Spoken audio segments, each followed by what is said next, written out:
নমস্কার, আপনারা দেখছেন আপডেট বাংলা। খবরের প্রথমে দেখে নেব সংবাদ শিরোনাম। শুভেন্দু নন্দীগ্রামে হাতে হাত মিলালো তৃণমূল বিজেপি। শীঘ্রই মহিলাদের অ্যাকাউন্টে ঢুকবে 2500 টাকা, খুশির জোয়ার কাদের মুখে। আরজি করে সন্দীপ ঘোষের জামিন নিয়ে বিস্ফোরক বিজেপি, কি বলছেন যুবনেতা। ভারত বিরোধী হয়ে নয়া বিপদ, ইউরোপের দরজা বন্ধ বাংলাদেশের। ভারতের দিকে কোন নজর দিলে হাত পা ভেঙে দেব, বাংলাদেশে হিন্দু নির্যাতনের ঘটনায় ফুরফুরা পীরজাদাদের কড়া প্রতিক্রিয়া। মহিলার মৃত্যুর জন্য আমি দায়ী নই, গ্রেপ্তার নিয়ে মুখ খুললেন আল্লু অর্জুন। ইউক্রেন যুদ্ধে রাশিয়ার হয়ে লড়েছেন ভারতীয় সেনারা, রুশ থেকে ফেরাতে তৎপর দিল্লি। রাহুল গান্ধী বা মমতা বন্দ্যোপাধ্যায় নরেন্দ্র মোদীকে চ্যালেঞ্জ করতে পারে। সিবিআই পারফরমেন্স কমছে, মানলেন দিলীপ, কটাক্ষ তৃণমূলের। আসছে বিস্তারিত খবরে। গত 4 বছর ধরে রাজ্য রাজনীতির সংঘাতের এপি সেন্টার হল নন্দীগ্রাম। 2021 সালে বিধানসভা নির্বাচনে এই নন্দীগ্রামে তৃণমূল বিজেপি দৈরথ দেখেছে গোটা দেশ। রাজনৈতিক শত্রুতায় এখনো এখানে রক্ত ঝরছে, চলছে হানাহানি। বিনা লড়াইয়ে কেউ মাটি ছাড়তে নারাজ, অথচ সেই নন্দীগ্রামের সমবায় নির্বাচনে নিচু তলায় তৃণমূল ও বিজেপির মধ্যে আসন বোঝাপড়ার এক উল্টো ছবি ধরা পড়েছে। দুই দল আসন ভাগাভাগি করায় আর ভোট হচ্ছে না। এই নজিরবিহীন ঘটনা ঘটছে নন্দীগ্রাম 1 নম্বর ব্লকের দীনবন্ধুপুর সমবায় সমিতি নির্বাচনে। আগামী 5ই জানুয়ারি ওই সমবায় সমিতির ডেলিগেট নির্বাচন হওয়ার কথা ছিল, কিন্তু দুদল আসন ভাগাভাগি করে নেওয়া ভোট হচ্ছে না। 50টি আসনের মধ্যে তৃণমূল 32টি আসন এবং বিজেপি 18টিতে মনোনয়ন জমা করেছে। নন্দীগ্রাম 1 নম্বর ব্লকের ভেকুটিয়া এবং মোহাম্মদপুর গ্রাম পঞ্চায়েতের বিস্তীর্ণ এলাকা জুড়ে দীনবন্ধুপুর সমবায় সমিতির এলাকা। মোট সদস্য সংখ্যা 1258 জন। প্রতি 25 জন সদস্য পিছু একজন ডেলিগেট, সেই হিসেবে ডেলিগেট নির্বাচনে মোট আসন সংখ্যা 50টি। গত 9 ও 10 ডিসেম্বর ওই সমবায় সমিতির ভোটে মনোনয়ন জমা দেওয়ার দিন ছিল। 50টি আসনের মধ্যে দুদল মোট 62টি মনোনয়নপত্র জমা করেছিল। 12 ডিসেম্বর মনোনয়ন প্রত্যাহারের দিন বোঝাপড়া করে 50টি আসনে একজন করে প্রার্থী দেয়। বাকিদের মনোনয়ন প্রত্যাহার করে নেয় তৃণমূল ও বিজেপি। নন্দীগ্রাম 1 নম্বর ব্লকের ভেকুটিয়া গ্রাম পঞ্চায়েত বিজেপির দখলে, অপরদিকে মোহাম্মদপুর পঞ্চায়েত তৃণমূল কংগ্রেসের দখলে। মোহাম্মদপুরে 19টি আসনের মধ্যে সবকটি তৃণমূল নিজেদের কাছে রেখে দিয়েছে। ভেকুটিয়া গ্রাম পঞ্চায়েতের 31টি আসনের মধ্যে 13টি তৃণমূল নিয়েছে, বাকি 18টি বিজেপিকে ছাড়া হয়েছে। সম্প্রতি তমলুক কৃষি সমবায় ভোটের পর সাতখণ্ড জলপাই নামে তৃণমূল কর্মী বিষ্ণুপদ মণ্ডল খুনের ঘটনায় ভেকুটিয়া মোহাম্মদপুর এলাকায় বিজেপির মণ্ডল সভাপতি ধনঞ্জয় ঘরার নামও জড়িয়েছে। তিনি বর্তমানে ঘর ছাড়া। এই অবস্থায় বিজেপি নেতা সরোজ ভূঁইয়া, শঙ্কর মাইতি এবং গৌর মণ্ডল ওই সমবায় সমিতির ভোট দেখভাল করছে। অপরদিকে তৃণমূল কংগ্রেসের পক্ষ থেকে ভেকুটিয়া অঞ্চল সভাপতি কাঞ্চন দাস, স্থানীয় নেতা অরুণ গোল প্রমুখ বিজেপি নেতাদের সঙ্গে আলোচনায় বসে আসন বোঝাপড়া করেছেন। এবছর নন্দীগ্রাম 1 নম্বর ব্লকে 8টি সমবায় সমিতির ভোট হয়েছে, তার মধ্যে একটি ছাড়া সবকটি জায়গায় জয়ী হয়েছে বিজেপি। সেই জায়গায় দীনবন্ধুপুর সমবায় সমিতিতে আসন সমঝোতাকে নিজেদের জয় হিসেবে দেখছে তৃণমূল কংগ্রেস। তৃণমূল বিজেপি জোটকে তীব্র কটাক্ষ করেছেন সিপিআইএম নেতা পরিতোষ পট্টনায়ক। তিনি বলেছেন, বিজেপির তমলুক সাংগঠনিক জেলা কমিটির সদস্য সুদীপ দাস বললেন, দুদলের মধ্যে আলোচনার মধ্য দিয়ে প্রার্থী দেওয়া হয়েছে। আর একটা নির্বাচন করতে গেলে বিপুল খরচ হয়, বাঁচানোর জন্যই এই সিদ্ধান্ত। আমরা যত নির্বাচন হয়েছে তাতে জয়ী হয়েছি। তৃণমূল কংগ্রেসের নন্দীগ্রাম 1 নম্বর ব্লক সভাপতি বাপ্পাদিত্য গর্গ বললেন, দীনবন্ধুপুর সমবায় সমিতিতে আমরা 32টি আসনে বিনা প্রতিদ্বন্দ্বিতায় জয়ী হয়েছি, বাকি আসনে বিনা ভোটে জয়ী হয়েছে বিজেপি মনোনীত সদস্যরা। এখানে ভোট হচ্ছে না, নিচুতলায় দুপক্ষের আলোচনায় এটা হয়েছে। বিহার বিধানসভা নির্বাচনে প্রস্তুতি শুরু করেছে রাজনৈতিক দলগুলি। শনিবার রাষ্ট্রীয় জনতা দলের নেতা তেজস্বী যাদব প্রতিশ্রুতি দিয়েছেন যে বিহারে আরজেডি সরকার গঠিত হলে তিনি মাই বাহিন মান যোজনা বাস্তবায়ন করবেন এবং মহিলাদের প্রতি মাসে 2500 টাকা দেবেন। তিনি বলেছিলেন যে 2500 টাকা সরাসরি তার অ্যাকাউন্টে যাবে। সরকার গঠনের সাথে সাথে আমরা 1 মাস পর এই প্রকল্প শুরু করব। তেজস্বী যাদব বলেছেন যে আমরা একটানা যাত্রা করছি। দলীয় সমর্থকদের কাছ থেকে প্রতিক্রিয়া পাওয়া যাচ্ছে, পঞ্চায়েত, ব্লক এবং জেলার দলীয় সমর্থকদের কাছ থেকে খবর পাওয়া যাচ্ছে। দরিদ্র, বেকারত্ব এবং মূল্যস্ফীতিতে মানুষ অতিষ্ঠ। পুরো যাত্রায় তিনি সরকারের ত্রুটি বিচ্যুতিগুলি তুলে ধরতে কাজ করেছেন। তিনি বলেছেন, এটা ভূমি জরিপ থেকে শুরু করে অপরাধ বা দুর্নীতির মামলা হতে পারে, মানুষ তা তুলে ধরেছে। আমরা বেকারত্ব দূর করতে অভিযান শুরু করেছি। সরকার যোগদানের পর প্রায় 5 লাখ যুবককে সরকারি চাকরি দেওয়া হয়েছে। সামাজিক ন্যায় বিচারের পাশাপাশি অর্থনৈতিক ন্যায় বিচার করবে। তেজস্বী যাদব বলেছিলেন যে আমরা যখন সরকারে এসেছি আমরা মানুষকে চাকরি দিয়েছিলাম, সবাই এটা মেনে নেয়। আমাদের কাকা বলতেন এটা অসম্ভব, কিন্তু তেজস্বী একটা লাইনে এঁকেছেন এবং সেই লাইনেই লোকেদের আলোচনা করতে হবে। আমরা আগেও বলেছি আমাদের সরকার সামাজিক ন্যায় বিচারের পাশাপাশি অর্থনৈতিক ন্যায় বিচার করবে। তিনি বলেছেন, কোটি কোটি মায়ের আশীর্বাদে আমরা সিদ্ধান্ত নিয়েছি যে আমাদের সরকার গঠিত হলে আমরা মাই বেহেন মান যোজনা শুরু করব। 2500 টাকা সরাসরি তাদের অ্যাকাউন্টে যাবে। সরকার গঠনের সাথে সাথে আমরা 1 মাস পর এই প্রকল্প শুরু করব। তিনি বলেছিলেন যে তিনি অর্থনৈতিকভাবে দুর্বল মহিলাদের জন্য এই প্রকল্প শুরু করবেন। তেজস্বী যাদব বললেন যে তিনি মুখ্যমন্ত্রীকে এগিয়ে আসতে বলবেন এবং আমরা কিভাবে চাকরি বিতরণ করেছি, তবে তিনি তো নীরবতা বজায় রেখেছেন। জানি না মুখ্যমন্ত্রী কোথায় নিখোঁজ। আমি আত্মবিশ্বাসের সাথে বলতে পারি যে কোনো মুখ্যমন্ত্রী তার ভ্রমণে এত বেশি ব্যয় করেননি।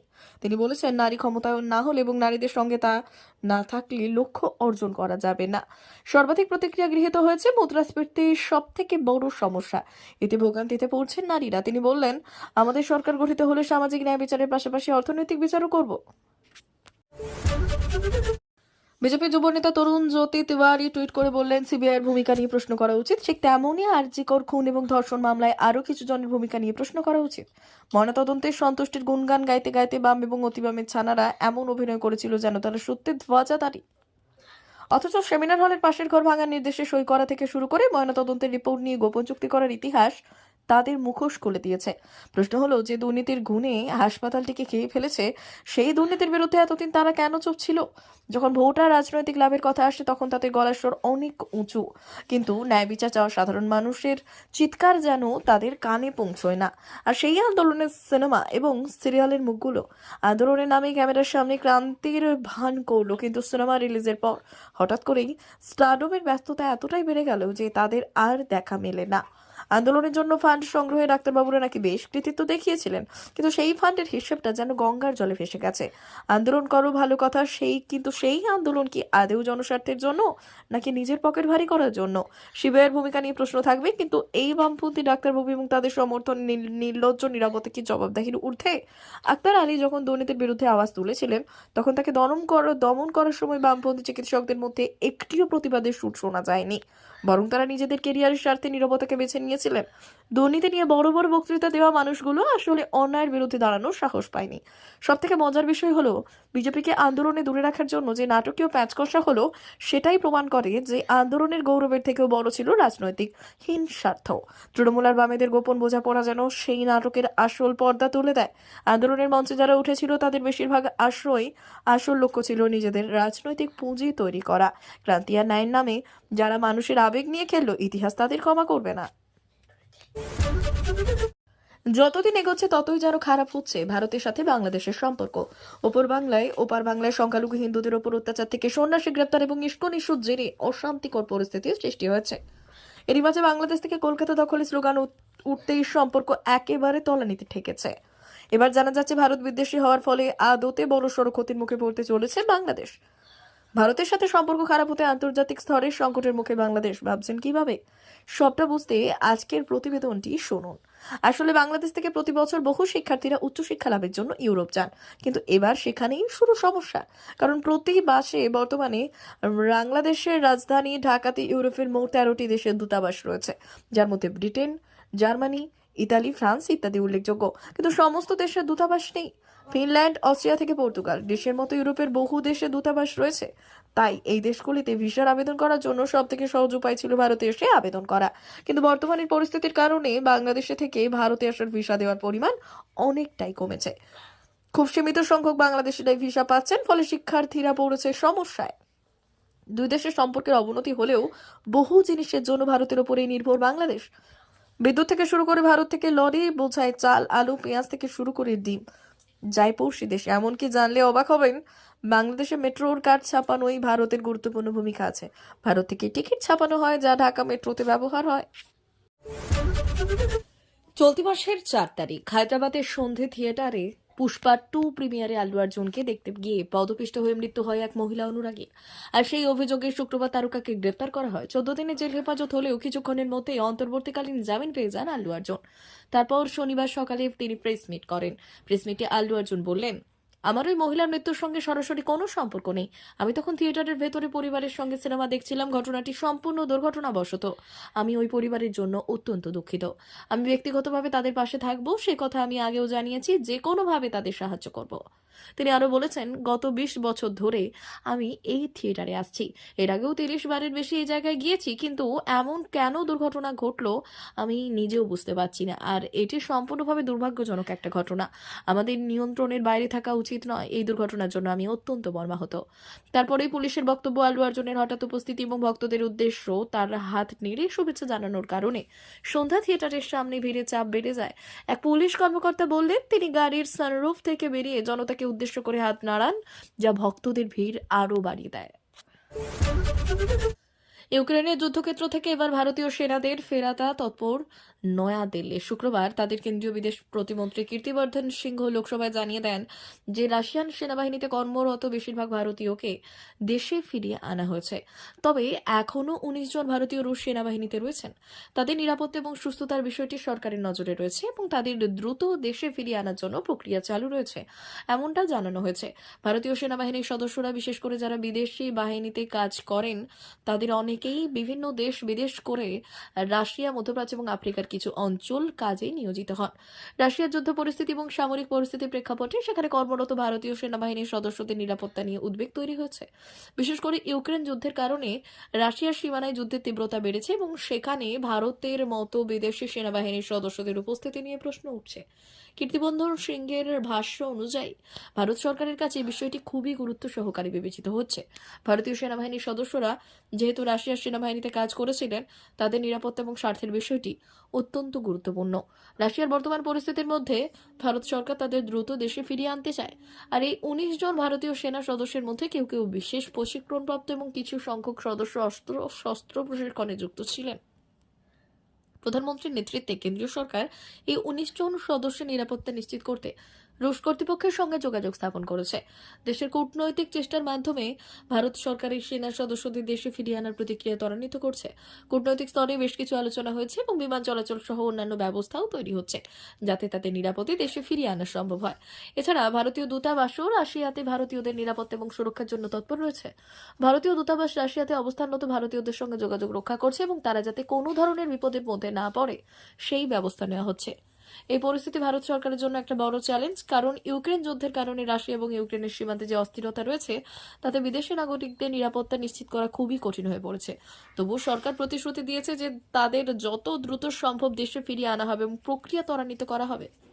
সরকারের এই উদ্যোগের ফলে ভারতীয় পরিবারগুলির মতো কিছুটা নিশ্চিন্ততার অনুভূতি তৈরি হয়েছে। যদিও রাশিয়ার বর্তমান পরিস্থিতি এবং যুদ্ধের প্রেক্ষাপটে কোনো সেনা সদস্যের জীবনের নিরাপত্তা নিয়ে সংশয় থেকেই যায়, তবে সরকারের এই পদক্ষেপের মাধ্যমে তাদের নিরাপত্তা নিশ্চিত করা সম্ভব বলে আশা করা হচ্ছে। 2023 সালে Bharat India national development inclusive alliance জোট প্রতিষ্ঠিত হয়। এই সময় প্রশ্ন ওঠে, এই জোটের মুখ কে হবেন? ইউপিএর মতোই তার নতুন সংস্করণে কংগ্রেস পার্টি এই জোটে প্রভাবশালী দল ছিল। এমন পরিস্থিতিতে স্বাভাবিকভাবেই আলোচনায় এসেছে রাহুল গান্ধীর নাম। তবে বিহারের মুখ্যমন্ত্রী নীতিশ কুমার এবং পশ্চিমবঙ্গের মুখ্যমন্ত্রী মমতা বন্দ্যোপাধ্যায় পরোক্ষভাবেই দৌড়েছিলেন। লোকসভা নির্বাচনে ইন্ডিয়া অ্যালায়েন্স 234টি আসন জিতেছিল, যার মধ্যে কংগ্রেস, যা বৃহত্তম দল ছিল, 99 জন সাংসদ ছিল। যদিও কংগ্রেস সভাপতি মল্লিকার্জুন খাড়গে ভারতের জোটের আনুষ্ঠানিক নেতা ছিলেন। নির্বাচনের ফলাফলের পর সহকর্মী দলগুলি রাহুল গান্ধীর নেতৃত্ব নিয়ে প্রশ্ন তুলতে শুরু করেন। জোটের নেতৃত্ব নিয়ে মতপার্থক্য স্পষ্টভাবে উঠতে শুরু করেছে। উদাহরণস্বরূপ, বিহারে আরজেডি এবং কংগ্রেসের মধ্যে সম্পর্ক ভারসাম্যপূর্ণ বলে মনে হয়েছিল, কিন্তু আরজেডি প্রধান লালু প্রসাদ যাদব বলেছেন, মমতা বন্দ্যোপাধ্যায়ের উচিত ভারতের জোটের নেতৃত্ব দেওয়া, আমরা তাদের সমর্থন করব। জোটের অংশ হয়েও পশ্চিমবঙ্গে মমতা বন্দ্যোপাধ্যায় একাই নির্বাচনে প্রতিদ্বন্দ্বিতা করেছিলেন। তিনি সম্প্রতি বলেছেন যে তিনি ভারতের জোটের নেতৃত্ব দিতে প্রস্তুত। তার দল তৃণমূল কংগ্রেস পশ্চিমবঙ্গে বিজেপির সঙ্গে ধারাবাহিকভাবে প্রতিযোগিতা করে চলেছে। 2024 সালের নির্বাচনে টিএমসি 29টি আসন জিতেছে এবং জাতীয় স্তরে চতুর্থ বৃহত্তম দল হয়ে উঠেছে। তবে মমতা বন্দ্যোপাধ্যায় প্রভাব পশ্চিমবঙ্গে সীমাবদ্ধ। অন্যদিকে রাজস্থান, ছত্তিশগড় এবং হিমাচল প্রদেশের মতো রাজ্যগুলিতে কংগ্রেসের সরকার রয়েছে। সিনিয়র সাংবাদিক রশিদ কিদওয়াইয়ের মতে কংগ্রেস তাদের রাজ্যে আঞ্চলিক দলগুলির জন্য একটি দুর্বল লিঙ্ক হিসেবে প্রমাণিত হচ্ছে। যেমন মহারাষ্ট্র এবং হরিয়ানায় কংগ্রেস বিজেপিকে হারাতে পারেনি। রাজনৈতিক বিশ্লেষকরা বলছেন, যেখানে কংগ্রেস ও বিজেপির মধ্যে সরাসরি লড়াই, সেখানেই বিজেপির শক্তিশালী প্রমাণিত হয়। এই পরিস্থিতিতে আঞ্চলিক দলগুলো চায় কংগ্রেস তাদের সমান অংশীদার হিসেবে বিবেচনা করুক। বিশ্লেষকরা মনে করেন, কংগ্রেসকে পুরোপুরি পাশ কাটিয়ে যাওয়া কঠিন। 2024 সালের লোকসভা নির্বাচনে কংগ্রেস 21% ভোট পেয়েছিল এবং বিজেপি 36% ভোট পেয়েছিল। জোটের জন্য রাহুল গান্ধীর নেতৃত্ব প্রয়োজন, কিন্তু মমতা বন্দ্যোপাধ্যায়ের মতে নেতার সঙ্গে কিভাবে সমন্বয় ঘটে তা দেখার বিষয়। প্রিয় দর্শক, এখনকার মতো খবর এই পর্যন্তই। ধন্যবাদ।